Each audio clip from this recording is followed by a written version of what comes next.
আপনারা আপনাদের সাথে ইতিমধ্যেই পরিচয় হয়েছে। আমি অ্যাডভোকেট মিজানুর রহমান মুবিন, কিস্তাকাঠি বাড়ি আমার, অর্থাৎ এই ইউনিয়নের সন্তান। এই দেউরি গ্রাম, দিয়াকুল এবং কিস্তাকাঠি এই তিনটি গ্রামই আমাদের কোনাবালিয়ার নদী ভাঙনে জর্জরিত। এখন এই দেউরি গ্রাম মানে নদীর যে ক্রয়াল গ্রাস তাতে ভয়াবহ রূপ নিয়েছে। এখানের যে মূল সমস্যা এই নদী ভাঙন, এই নদী ভাঙনের কারণে কয়েকশো বিঘা আপনার এই নদী গর্ভে বিলীন হয়ে গেছে।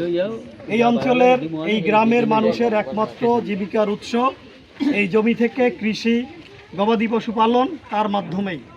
কিন্তু আজকে এই ভিটেমাটি শেষ হয়ে যাওয়ার কারণে অনেকেই যে তাদের যে পরিবার পরিজন নিয়ে অত্যন্ত মানবতার জীবন যাপন করতেছে, তাদের যে অর্থনৈতিক অবস্থা, আপনাদের সেই অর্থনৈতিক অবস্থা খুবই দুর্বিষহ অবস্থার মধ্যে হয়েছে।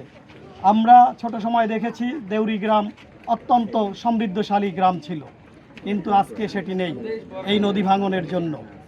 আজকে এখানে একটি সাইক্লোন শেল্টার করা হয়েছে কয়েক কোটি টাকা ব্যয়ে, কিন্তু সেটিও বিগত সরকারের সময় অপরিকল্পিতভাবে করা হয়েছে।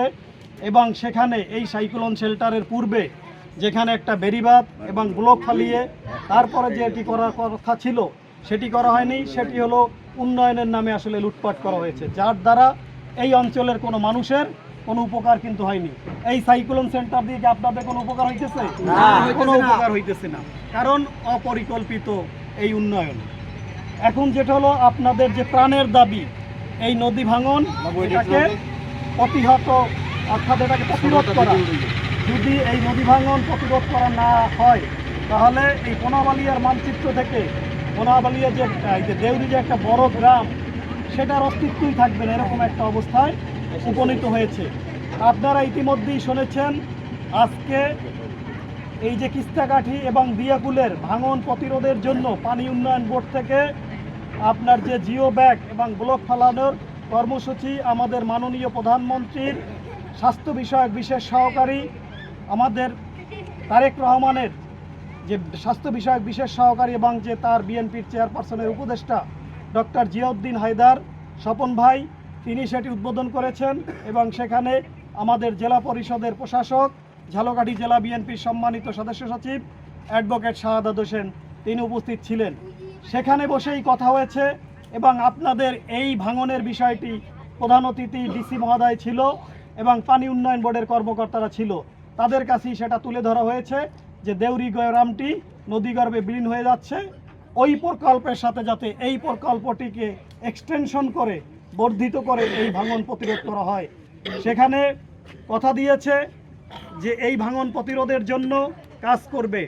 এখন যেটা আমাদেরকে করতে হবে, আমাদেরকে বারবার তাদের কাছে যেতে হবে, অনুরোধ করতে হবে।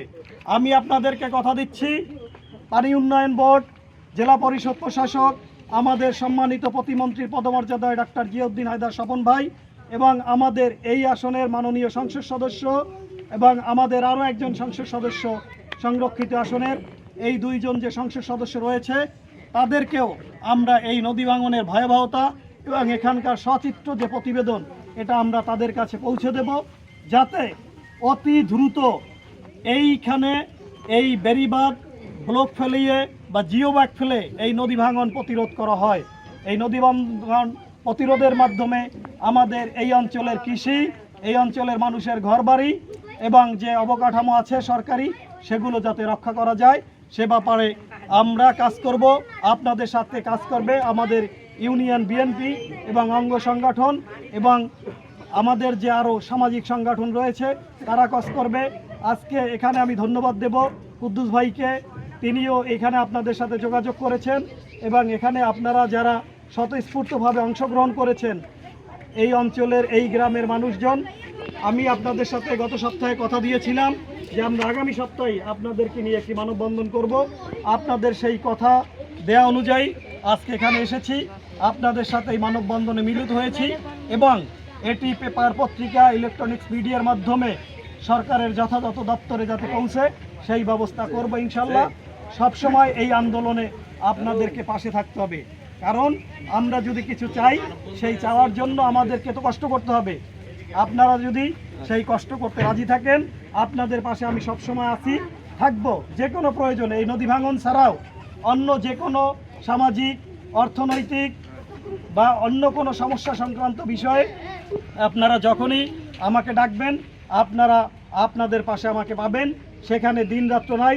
যদি মনে করেন যে রাত্র 2টার সময় আপনার কোনো বিপদ হয়েছে, আপনার থানা পুলিশের কোনো ঝামেলা হয়েছে, আপনারা ফোন দিলে আমাকে পাবেন। ইনশাল্লাহ আপনাদেরকে নিয়ে আগামী দিনে আমরা যাতে একটি সুন্দর কোনাবালিয়া করতে পারি এবং এই অঞ্চলের নদী ভাঙন প্রতিরোধ করে আগের সেই অর্থনৈতিক স্বাবলম্বীময় একটি ইউনিয়ন আমরা করতে পারি, সেই আশাবাদ ব্যক্ত করে সকলকে ধন্যবাদ জানিয়ে আমি আমার বক্তব্য শেষ করছি। আল্লাহ হাফেজ।